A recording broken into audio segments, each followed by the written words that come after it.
Penggunaan energi terbarukan seperti B30, B100 juga harus terus dilanjutkan. Demikian juga dengan pengembangan industri mobil listrik, ini juga harus dipercepat menjadi salah satu industri unggulan negara kita, Indonesia. Pasti akan terjadi pelantikan dari kedua kementerian ini dengan usulan yang disampaikan oleh Bapak Presiden fix.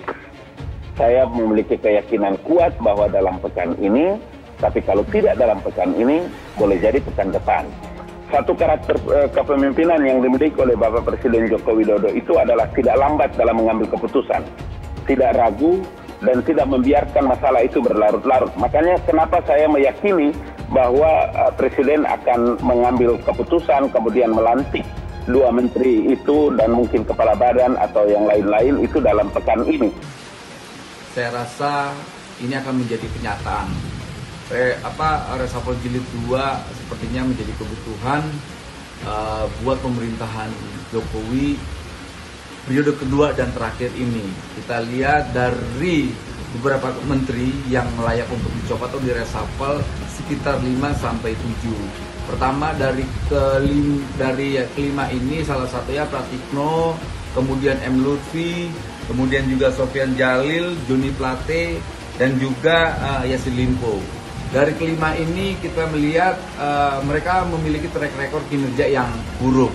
Semua menteri berorientasi nyari duit, ngerampok, korup, saya rasa sudah layaknya untuk dicopot. Artinya kan ini kritik kita terbuka. Kalau seandainya kritik terbuka di media ini juga nggak didengar, artinya ini kan menteri-menteri ini bebal gitu loh. Karena jangan sampai presiden dianggap tukang bohong. Sistem pencegahan korupsi sudah semakin kita perkuat dari hulu ke hilir. Jadi, bagi siapapun yang masih nekat, pasti akan disikap tanpa pandang bulu. Ada pejabat tinggi Pertamina kemarin tuh dipecat presiden langsung. Pertamina tuh ngaurnya minta ampun itu. Masih impor pipa, padahal sudah bisa dibuat di Indonesia. Maaf istilah saya, melacurkan profesionalismenya hanya sekedar gini aja. Bertameng di belakang sesuai agamanya masing-masing, padahal dia maling. Saya dengan Ibu Menlu ingin segera merealisasi hal-hal yang kita sepakati. Bangsa kita punya dua keunggulan. Satu, mengenai pasar yang besar. Kedua, mengenai sumber daya alam yang kaya. Bahwa kita tahu selama ini kita hanya jadi market, tapi sampai kapan? Saya selalu sampaikan semua aset yang dimiliki oleh BUMN harus produktif. Kementerian Luar Negeri akan sepenuhnya mendukung program BUMN Go Global. Kalau menurut saya, Ahok ini kan dekat sekali sama taipan-taipan reklamasi. Paling cocok tuh jadi preskomnya atau direkturnya Podomoro, itu paling baik. Misalnya, Enggar itu import ugal-ugalan, korup, Jokowi nggak berani pecat. Sasaran tembak nih enak nih, iya kan? Biarin aja mereka ngomong radikal-radikal, ini bahan baku. Kalau terjadi sesuatu nanti, ya kan, rakyat udah bersama yang kepengen perubahan. Nah, harapan kita Pak Ahok bisa membawa kebaikan, bukan bikin kisruh memimpin BUMN. Harapan kita, jadi jangan diulangi lagi karakter yang kurang baik ya waktu memimpin DKI dengan petantang petenteng, memaki kiri kanan itu loh. Perubahan, transparansi, dan profesionalitas dalam mengelola manajemen bisa dilakukan tanpa perlu memaki, mengeluarkan kata-kata kasar kepada orang yang dipimpin. Sekali lagi, harapan kita jangan sampai ya, suasana politik sudah kondusif ya, situasi pembangunan juga on the track, semua bahu-membahu bersatu membangun bangsa, jangan sampai ada gara-gara nilai setitik rusak susu sebelangan.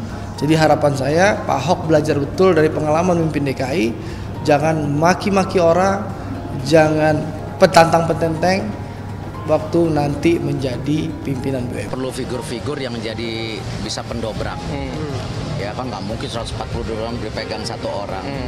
Ya kita harapkan ada perwakilan-perwakilan yang memang punya track record pendobrak, tidak artinya salah dan benar, tapi untuk mempercepat daripada hal-hal yang sesuai diarahkan, yaitu satu bagaimana menekan daripada energi, ya kan, juga bersamaan juga membuka lapangan kerja. Menurut saya Pak Ahok ini masih kontroversi. Sayang Pak Jokowi kalau mengajukan Pak Ahok, akan timbul banyak sekali respon yang itu nanti buruk terhadap modal sosial bangsa. Mestinya Pak Jokowi lebih bijak. Jokowi melakukan reshuffle yang ada permasalahan baru yang muncul. Atau Pak Jokowi atau pemerintah mendapatkan beban baru karena calon menteri yang diangkat adalah figur yang bermasalah. Yang akhirnya bukan menjadikan solusi, tapi menjadi beban bagi masyarakat. Apalagi kita tahu selama yang bersangkutan di Pertamina menjadi komisaris, ya kinerja beliau biasa-biasa saja. Hal dia minoritas, dia mulai tahu pertama kafir, kedua goblok, kitab Bible Kristen itu bohong. Saya bukan mengatakan Bible Kristen fiksi, Bible Kristen itu palsu. Pernah tak Ahok itu kerasukan setan? Tidak, dia tanya, karena sesama setan dilarang saling menggoda. Setan. Karena di salib itu ada jin kafir. Haleluya. Saya nggak pernah mundur untuk kebenaran, keadilan, kejujuran, dan peri kemanusiaan. Gue nggak pernah mundur. Dan gue nggak pernah takut juga sama lu. Siapapun yang rasis, gue akan hadapin. Karena rasis itu tidak berperi kemanusiaan. Sama saya ditanya dulu kan, kamu nyesel nggak statement kamu di Pulau Seribu sehingga masih masuk penjara? Tidak pernah nyesel. Karena saya mengatakan kebenaran. Kenapa ada lu kita jadi masalah gitu? Alasannya ngomong kasar, ngomong apa, bukan. Asal transparansi saja kamu nggak suka. Ngomong apa adanya kamu nggak suka. Kalau mau eksekutor ya saya jadi dirut. Tapi persoalannya kalau saya jadi dirut, ribut. Kadrun-kadrun mau demo, mau bikin gaduh lagi republik ini gitu loh. Nabi Muhammad dulu juga bukan cuma dakwah ya, beliau juga dagang gitu loh. Mengerti tentang saham, wah ini anak S2 kalah ini. Saya kira itu yang paling penting gitu, ngerti gimana trading saham. Apalagi di saham lagi bullish, orang biasa pun jadi pintar semua sekarang. Karena pasti cuan ini. Hai teman-teman, saya mau memperlihatkan transaksi saya hari ini lakukan trading. Ini bukti transaksi saya, setiap bulannya saya melakukan penarikan ratusan juta rupiah. Kalau saya bisa, kalian juga bisa guys. Oke, itu yang mau saya tunjukkan. Like video ini sekarang juga dan gunakan link di kolom deskripsi. Bukan cuma itu saja. Untuk melakukan trading, transaksi tidak dikenakan fee, baik itu investasi saham, trading forex, komoditas, bitcoin, option, dan lainnya. Untuk membuka sekuritas, tidak ada biaya sama sekali. Langkah pertama adalah tekan link di kolom deskripsi untuk mendaftar, lalu registrasi. Untuk mulai investasi, pilih saham, tentukan jumlah investasi, lalu beli. Setelah nonton video ini, ayo buka sekuritas hari ini, gratis, cepat, dan simple. Pastikan gunakan link di kolom deskripsi untuk mendapatkan $10.000 di akun virtual Anda. Gunakanlah $10.000 di akun virtual untuk latihan. Cek di kolom deskripsi untuk kelas trading dan bantuan registrasi. Promo kelas trading bisa kalian dapatkan jika deposit di bulan ini. Selamat menonton guys, enjoy! Hai semua, dengan saya Jonas Leong. Terima kasih banyak buat kalian, penonton setia yang selalu menonton di channel ini. Saya secara personal sangat menghargai waktu kalian. Dan saya sudah menganggap kalian sebagai family karena kalian selalu support di channel ini. Bagi kalian yang selalu menuliskan opini kalian di kolom komen, saya baca komen kalian satu persatu. Saya baca komen kalian untuk mengetahui opini kalian, tanggapan kalian, dan masukan kalian sangat berguna untuk video selanjutnya. Terima kasih banyak buat kalian yang selalu menekan tombol like di awal video. Video seperti ini membutuhkan waktu dan juga research. Dan ini semua gratis untuk kalian. Jadi pastikan kalian menekan tombol like-nya supaya saya mengetahui kalian menyukai konten yang saya bagikan. Assalamualaikum warahmatullahi wabarakatuh. Selamat pagi, salam sejahtera bagi kita semuanya. Om Swastiastu, Namo Buddhaya, salam kebajikan. Yang saya hormati Ketua MPR RI sekaligus Ketua IMI, Bapak Bambang Susatyo. Yang saya hormati para Menteri Kabinet Indonesia Maju hadir bersama saya, Bapak Menteri Perindustrian, Pak Menteri Pariwisata, Bapak Menteri Sekretaris Kabinet. Yang saya hormati Ketua Kadin Indonesia. Yang saya hormati Presiden Direktur Diandra Promosindo, pimpinan Asosiasi Pendukung Industri Otomotif, seluruh peserta pameran IMS, hadirin dan undangan yang berbahagia. Saya ingin industri otomotif Indonesia segera bangkit setelah diterpa pandemi COVID-19. Segera, keinginan saya juga segera memperkerjakan lebih banyak lagi tenaga kerja dan juga ikut menggerakkan industri UMKM dan juga segera bisa menaikkan ekspor kita ke negara-negara lain, ke pasar global. Yang juga harus kita ingat bersama-sama, kita ini masih di dalam masa pandemi. Kita harus tetap waspada terhadap pandemi COVID. Tapi juga kita tidak boleh berhenti dalam menggerakkan ekonomi. Tetap dengan kewaspadaan, tetap dengan kehati-hatian. Gas dan rem yang selalu saya sampaikan dalam penanganan kesehatan, penanganan ekonomi harus terus kita jaga dan kita lakukan agar kesehatan aman, ekonomi bisa bergerak maju. Industri otomotif merupakan salah satu penggerak perekonomian kita yang harus segera kita akselerasi, kita percepat. Karena di sini banyak keterlibatan pelaku usaha di dalam negeri, dari mulai hulu sampai hilir, yang harus ditingkatkan. Keterlibatan industri UMKM dalam rantai pasok juga harus terus ditingkatkan. Dan nilai tambah untuk ekonomi dalam negeri juga harus menjadi prioritas. Tentu saja yang paling penting adalah penyerapan tenaga kerja lokal dan peningkatan kesejahteraan masyarakat. Goalnya adalah di sini. Selain itu, transformasi menuju green technology juga perlu dilakukan. Teknologi hijau, produk hijau ini ke depan akan menjadi tumpuan kita karena kita memiliki potensi dan kekuatan di sini. Penggunaan energi terbarukan seperti B30, B100 juga harus terus dilanjutkan. Demikian juga dengan pengembangan industri mobil listrik, ini juga harus dipercepat menjadi salah satu industri unggulan negara kita, Indonesia. Para pelaku industri otomotif yang saya hormati, industri otomotif menjadi prioritas untuk terus ditumbuhkan investasinya. Pemerintah terus berupaya meningkatkan iklim investasi. Kita sudah menetapkan Undang-Undang Cipta Kerja. Kita juga sekarang sudah memiliki lembaga pengelola investasi, Indonesia Investment Authority, yang ini kita harapkan akan memberikan banyak kemudahan dan kepastian bagi para investor untuk membangun usaha produktif di negara kita. Kebijakan relaksasi pajak juga telah diterbitkan pemerintah untuk mendongkrak penjualan dan daya beli produk otomotif, untuk mendorong makin banyak permintaan, agar ada demand di situ yang bisa menggerakkan industri otomotif kita. Harus betul-betul kita jaga agar kebangkitan di industri otomotif ini sampai terganggu lagi karena pandemi COVID naik. Ini hati-hati.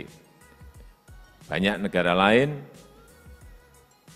sudah turun anjlok COVID-nya, tetapi karena nggak bisa menjaga kewaspadaannya, nggak hati-hati, kemudian meloncat naik lagi. Ini yang harus kita jaga, karena kita ingat di bulan Januari, kasus harian kita berada di angka 13.000, 14.000, 15.000 bahkan saat itu. Dalam 3 minggu ini kita sudah berada di angka yang baik menurut saya. 6.000, 5.000, 4.000, naik turun berada di angka itu. Ini yang harus kita jaga dan terus kita tekan agar terus berkurang. Angka kesembuhan kita juga sudah mencapai di atas 90%, 90,5%.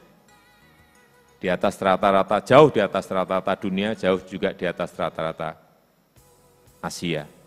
Ini juga yang harus dijaga. Karena itu pemerintah berharap kapasitas produksi industri otomotif dalam negeri ini bisa ditingkatkan.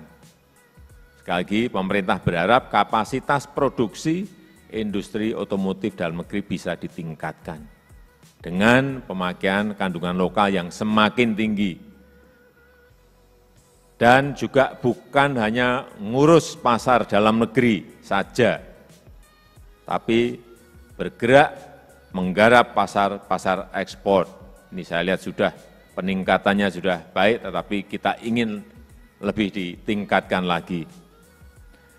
Bapak Ibu yang saya hormati, melalui penyelenggaraan pameran ini, reputasi Indonesia di dunia otomotif bisa ditingkatkan dan menunjukkan kesiapan kita untuk menjadi tuan rumah penyelenggara event otomotif berskala internasional, termasuk kesiapan kita untuk menggelar MotoGP di Mandalika, Formula E di Jakarta, dan event-event internasional lainnya.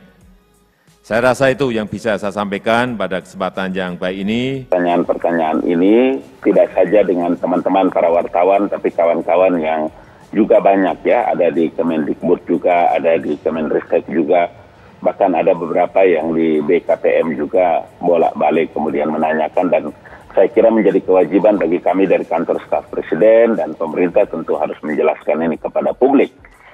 Kalau surat Presiden itu secara resmi dikirim kepada DPR, kemudian DPR telah menyetujui tentang maksud, kandungan, isi yang Presiden hendak sampaikan atas rencana penggabungan dua kementerian itu, kemudian disetujui, nomenklaturnya berubah dan seterusnya, itu artinya bahwa ya pasti ada pelantikan menteri baru. Kementerian dengan nomenklatur yang baru itu pasti ada terjadi pelantikan. Umpamanya adalah Kementerian Pendidikan dan Kebudayaan, Riset dan Teknologi. Atau yang kedua itu adalah Kementerian Investasi. Jadi bahasa inilah yang memang harus disampaikan kepada publik. Kemudian harus menilai itu terjadi reshuffle atau apa dan bagaimana. Saya tidak membicarakan dalam posisi itu.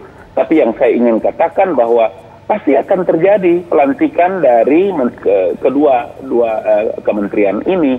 Dalam posisi itulah apakah nanti kita lihat Bapak Presiden melakukan pergeseran ke sana kemari juga, kemudian dengan para menteri-menteri yang baru dan lain, atau gonta ganti orang-orang baru atau tidak dalam kedudukan kementerian itu, saya tidak pada kapasitasnya. Tetapi saya harus menjelaskan kepada publik bahwa dengan usulan yang disampaikan oleh Bapak Presiden fix, saya memiliki keyakinan kuat bahwa dalam pekan ini, tapi kalau tidak dalam pekan ini, boleh jadi pekan depan. Mobilitasnya bagaimana, intuisi yang mainnya, bagaimana kekuatan power yang dimiliki oleh mereka, kemampuan lobby dan lain-lain. Samalah seperti kepala BKPM ya, bagaimana kita tahu bagaimana kinerjanya, kemudian Pak Nadiem juga, bagaimana Mas Bambang. Jadi it's okay. Pasti Bapak Presiden lebih tahu tentang bagaimana mengevaluasi, bagaimana melihat kinerja dan lain-lain sebagainya. So, saya tidak masuk dalam wilayah-wilayah yang kapasitas saya tidak cukup ke sana. Dan tidak mungkin. Karena Undang-Undang Dasar 1945 pasal 17 ayat 2, semua kewenangan hak prerogatif itu ada pada Presiden. Saya tidak boleh masuk dalam wilayah yang artinya kalau Kementerian Pendidikan dan Kebudayaan, Riset dan Teknologi, di sana ada Mas Nadiem, ada Mas Bambang dari Kemenristek, kemudian satu-satunya dari BKPM kan Pak Bahlil. BKPM naik tingkat nih. Dalam sepanjang sejarah, lagi-lagi kami ada di sekitar istana dan bekerja di kantor staf Presiden, satu karakter kepemimpinan yang dimiliki oleh Bapak Presiden Joko Widodo itu adalah tidak lambat dalam mengambil keputusan, tidak ragu, dan tidak membiarkan masalah itu berlarut-larut. Makanya kenapa saya meyakini bahwa Presiden akan mengambil keputusan, kemudian melantik dua menteri itu dan mungkin kepala badan atau yang lain-lain itu dalam pekan ini. Tapi kalau dalam pekan ini tidak, maka saya pun meyakini bahwa itu akan dilakukan pada pekan depan. Ada beberapa dari kementerian hari ini yang secara kinerja Karena kita lihat dari, sebetulnya bukan 5 sampai 7. Tapi ya nggak apa-apa lah, anggapnya 5 lah.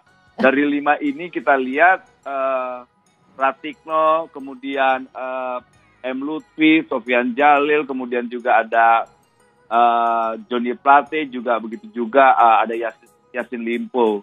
Dari kelima ini kita lihat mereka punya track record yang cukup layak untuk diganti. Beberapa pertimbangan menurut kita, misalnya Pak Pratikno 3 kali melakukan kecerobohan berkaitan dengan data-data yang disampaikan beliau ke Presiden. Salah satunya adalah soal Omnibus Law. Beliau menyampaikan secara gamblang persoalan pasal-pasal yang salah itu dianggap itu persoalan salah ketik. Itu kan secara moral dan akademik, itu kan cara yang memalukan. Kedua, persoalan Perpres Miras. Perpres Miras juga bisa lolos, Pak. Ini bahaya juga Presiden sampai di framing seakan-akan Presiden pro terhadap miras. Ketiga, soal vlog Presiden berkaitan dengan miras, bukan miras, impor beras. Nah, impor beras ini ternyata data yang kita terima dan media sampaikan berkali-kali di beberapa media, ternyata selama 3 tahun impor beras itu ada. Itu 2018, 2019, dan 2020. Ini menurut saya bahaya, karena ini data-data yang berkaitan yang disampaikan oleh Presiden melalui Pratikno ini kan seakan-akan menjerumuskan Presiden. Karena jangan sampai Presiden dianggap tukang bohong. Kita sebagai pendukung Presiden kan ini khawatir sekali kalau Presiden ini dilaporkan sebagai pemimpin yang melakukan kebohongan publik. Pertama itu. Kedua, soal M. Lutfi. M. Lutfi ini berkaitan dengan impor beras. Ini impor beras ini akhirnya membuat petani itu sangat resah. Karena di mata petani, apapun yang berbunyi impor beras itu akan membuat mereka resah. Dan ini teror buat petani. Dan dampak dari pernyataan M. Lutfi ini, harga gabah anjlok-anjloknya. Kemudian juga Sofyan Jalil. Sampai detik ini mafia tanah itu maraknya minta ampun. Kita lihat beberapa pernyataan Presiden berkaitan mafia tanah. Saya nggak tahu apakah Sofyan Jalil ini merespon dengan baik. Yang kita takut, yang kita khawatirkan, ada dugaan para mafia tanah ini bekerja sama dengan para pejabat-pejabat di dalam kementerian itu sendiri. Kementerian Joni Plate. Joni Plate juga kita lihat semenjak dia jadi Menteri Menkominfo, tidak ada satupun berita-berita berkaitan radikalisme dan kelompok-kelompok pembenci kekuasaan atau pembenci pemerintah itu diblokir. Kita lihat bom bunuh diri yang di Makassar, mereka ternyata belajar dari media sosial. Artinya tugas Joni Plate ini kemana? Itu. Dan terakhir soal Yassin Limpo. Yassin Limpo ini persoalan langkanya pupuk di petani, pupuk subsidi. Nah, ini kan bahaya sekali. Ini kan berkaitan dengan regulasi yang ada di Kementerian Pertanian itu sendiri. Jadi menurut kami sampai detik ini ya 5 sampai 7 menteri, tambah lagi 1 lagi menteri PDT. Kita lihat ada dugaan terlibat stafnya melakukan jual beli jabatan di kementerian, dan ini kan bahaya. Semua menteri berorientasi nyari duit, ngerampok, korup, saya rasa sudah layaknya untuk dicopot. Relawan Jokowi atau pendukung Jokowi hanya tegak lurus pada Presiden Jokowi itu sendiri. Kita bukan pendukung menteri, kita bukan pendukung pembantu, kita pendukung Presiden. Itu sekali lagi kita tegaskan.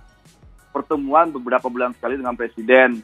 Dulu pernah kita juga sampaikan persoalan Kementerian Sosial. Kita nyampaikan begitu gelisahnya masyarakat persoalan bantuan sosial. Akhirnya Menteri Sosial itu kita lihat ditangkap ya, bukan dicopot.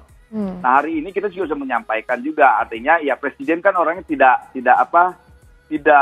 tutup persoalan-persoalan kritik seperti ini. Presiden juga biasanya kita memberikan masukan-masukan yang berkaitan dengan kinerja menteri itu sendiri. Artinya kan ini kritik kita terbuka. Kalau seandainya kritik terbuka di media ini juga nggak didengar, artinya ini kan menteri-menteri ini bebal gitu loh. Begitu juga maraknya akun-akun yang berbasis teroris. Dan begitu juga Kementerian Pertanian yang kita lihat masih langkanya pupuk subsidi. Dan ini kan perhatian yang yang sering disampaikan oleh Presiden soal 33 triliun subsidi pupuk, feedbacknya tidak ada. Nah ini kan ada di regulasinya dari Kementerian Pertanian. Nah Kementerian Pertanian selalu menyampaikan data-data yang menurut kita tidak faktual. Karena fakta yang di lapangan sampai detik ini pupuk langka, pupuk subsidi. Jadi ya nggak apa-apa. Artinya tadi apa yang disampaikan senior saya memang itu penilaian subjektifnya sebagai sesama kader Nasdem. Tapi sekali lagi ini tidak ada kaitan dengan kader Nasdem, tapi ini berkaitan dengan kinerja pejabat atau menteri. Artinya kan Presiden dari awal mengingatkan bahwa semua menteri harus satu visi dengan Presiden, satu visi dan misi dengan Presiden. Artinya kalau tidak satu visi dan misi Presiden lagi, pilihannya sudah mundur atau diganti. Reshuffle kedua di pemerintahan terakhir Jokowi ini kita berharap yang bisa mengimbangi apa yang diinginkan oleh Presiden. Jangan sampai Presiden meninggalkan legasi yang buruk buat bangsa ini. Kita lihat Presiden luar biasa, kinerjanya begitu tinggi, harapan masyarakat di Presiden. Kemudian di menteri-menterinya mereka malah leha-leha, duduk-duduk menikmati jabatan sebagai menteri. Artinya yang kita khawatirkan dampak kinerja buruk pembantunya itu berdampak terhadap legasi Presiden itu sendiri. Jadi ya kita tidak akan pernah diam untuk mengkritik menteri-menteri yang secara kinerja buruk. Jadi sekali lagi harapan kita relawan Jokowi, bangsa ini, rakyat ini, semoga reshuffle jilid 2 ini mendapatkan hasil yang baik. Artinya jangan juga sampai nanti menteri-menteri menjadi kelompok-kelompok yang menikmati atau kelompok penikmat kekuasaan. Lupa bahwa mereka dimandatkan untuk bekerja buat bangsa dan rakyat ini. Karena presidennya selalu menyampaikan pesan-pesan yang berbasis kinerja. Investasi. Tolong saya sampaikan Pak Gubernur, untuk investasi jangan dipersulit. Jangan meminta fee. Buka investasi selebar-lebarnya, karena kalau itu dibuka, maka akan ada lapangan pekerjaan. Maka akan menimbulkan aktivitas ekonomi. Sehingga banyak orang bekerja, banyak yang dapat penghasilan, maka tentulah akan meningkatkan kekuatan ekonomi kita dan sekaligus juga meningkatkan daya beli masyarakat. Setelah Dewan Perwakilan Rakyat Republik Indonesia menerima dan bersidang, kemudian menyetujui apa yang disampaikan dan diusulkan pemberitahuan dari Bapak Presiden kepada DPR tentang rencana penggabungan Kementerian Riset dan Teknologi ke Kementerian Pendidikan dan Kebudayaan dan pembentukan Kementerian Investasi, maka dari biasanya saya tahu dan beberapa kali saya ikuti, biasanya Bapak Presiden tidak akan lambat dalam mengambil keputusan, dan insya Allah beliau juga tidak memiliki ketergantungan dengan siapapun untuk mengambil satu keputusan yang tepat, dan tinggal kita tunggu waktunya dalam pekan-pekan ini. Ya, saya ketika ditanya juga terkait dengan apakah ada reshuffle terkait pergeseran kementerian atau pergantian, lagi-lagi saya harus mengatakan bahwa ini adalah hak prerogatif Bapak Presiden dan tidak ada satu orang pun bisa campur tangan di situ. Kita tunggu saja dan kita doakan mudah-mudahan semua keputusan-keputusan yang beliau ambil akan memberikan manfaat yang terbaik untuk kepentingan pelayanan rakyat di hari ini. Dan arahan Bapak Presiden yang sering disampaikan saat rapat terbatas kabinet, yaitu untuk menciptakan sistem yang menutup celah korupsi. Jangan korupsi apapun atas hak rakyat. Jangan menyalahgunakan kewenangan. Jangan mau disuap, serta jangan melakukan pungli. Karena pada dasarnya dan pada akhirnya yang menjadi korban adalah rakyat. Dan ini kalimat ini seringkali diulang-ulang oleh Bapak Presiden. Untuk itu harus menjadi perhatian kita semuanya. Dengan KPK sebagai upaya untuk menciptakan pemberantasan korupsi yang sistemik, kolaboratif, dan berdampak nyata. Stranas juga merupakan kebijakan nasional yang memuat fokus dan sasaran pencegahan korupsi yang menjadi acuan dan panduan bagi kementerian, lembaga, dan pemerintah daerah, serta pihak terkait untuk bergerak mencegah korupsi. Terakhir, sistem pencegahan korupsi sudah semakin kita perkuat dari hulu ke hilir. Jadi, bagi siapapun yang masih nekat, pasti akan disikat tanpa pandang bulu. Hai teman-teman, kalian sudah membuka akun untuk melakukan investasi atau trading? Jika belum, membuka rekening sekuritas itu gratis loh. Bahkan cuma butuh 5 menit saja. Cepat dan simple. Dan semua bisa dilakukan secara online. Sampai saat ini ketika kita mau melakukan investasi saham atau trading forex, kita masih menggunakan cara yang kuno. Seperti kita menelpon banker atau broker yang melakukan atau mengeksekusi transaksi kita. Tapi apakah kalian tahu, untuk membeli saham atau forex, kita cuma login, lalu memilih apa yang kita mau, lalu masukin angka berapa banyak yang ingin kita beli, lalu tinggal klik. Sesimpel itu. Sampai saat ini kita bingung mau investasi saham luar negeri, trading forex, komoditas, dan cryptocurrency di mana tepatnya. Di sekuritas ini kita bisa melakukan semua transaksi. Sekuritas ini merupakan one-stop shopping. Sampai saat ini kita membayar fee di setiap transaksi kepada banker atau broker. Setiap kita melakukan transaksi jual beli, biasanya kita dipotong fee oleh platform kita. Kalau dalam 1 bulan kalian melakukan transaksi 1 kali, mungkin tidak terasa. Coba kalian melakukan trading sebanyak 100 kali. Sudah berapa fee-nya? Misalnya kalian membeli saham Google dengan fee per transaksi $10. Jika kalian membeli saham Google 10 kali, maka fee transaksi sudah $100. Belum lagi kita akan dikenakan fee ketika kita menjual saham itu. Itulah sebabnya saya memilih sekuritas ini, karena tidak ada fee sama sekali. Saya ulangi, tidak ada fee sama sekali ketika kalian melakukan transaksi. Dan yang kedua, kalian bisa melakukan unlimited trading atau trading sebanyak apapun. Kalian bisa melakukan trading 10 kali, 100 kali, 1000 kali dalam sehari tanpa dikenakan fee. Jadi berapa banyak uang yang kita hemat dari fee saja. Mau beli saham Google, 1 unitnya mahal. Di sekuritas ini kita bisa memulai trading dengan $1 saja. Dengan $1 atau Rp14.000 kita sudah bisa membeli saham Google. Menarik bukan? Saya sudah lama menggunakan sekuritas ini. Dan setiap bulannya saya melakukan penarikan ratusan juta rupiah. Jadi bergabunglah hari ini dan mulai trading hari ini. Jadi apa yang kalian tunggu, mendingan kalian cobain sendiri aja deh. Tutorial bisa kalian cek di kolom deskripsi dan pastikan gunakan link di kolom deskripsi untuk mendapatkan $10.000 di akun virtual Anda. Gunakanlah $10.000 di akun virtual untuk latihan dan mengenal lebih jauh tentang platform ini. Cek di kolom deskripsi untuk kelas trading dan bantuan registrasi. Bukan cuma itu, kalian akan dapatkan kelas trading gratis yang nilainya Rp3 juta jika kalian deposit di bulan ini. Kasih banyak buat kalian yang nggak skip dan nonton video ini sampai habis. Saya secara personal sangat menghargai waktu kalian. Makasih banyak buat kalian yang sudah tekan tombol subscribe, dan makasih banyak buat kalian yang sudah tekan tombol loncengnya. Jangan lupa bagikan informasi ini ke teman atau family Anda. Mungkin teman atau family Anda membutuhkan investasi ini. Oke guys, sekian dulu dari saya. Jangan lupa follow Instagram saya di @johannesleongofficial untuk kata-kata motivasi setiap harinya. Bagi kalian yang termotivasi nonton video ini, ayo like video ini dan subscribe di channel ini. Dan buat kalian yang sudah subscribe di channel ini, jangan lupa tekan tombol loncengnya supaya kalian mendapatkan notifikasi setiap kali saya upload video.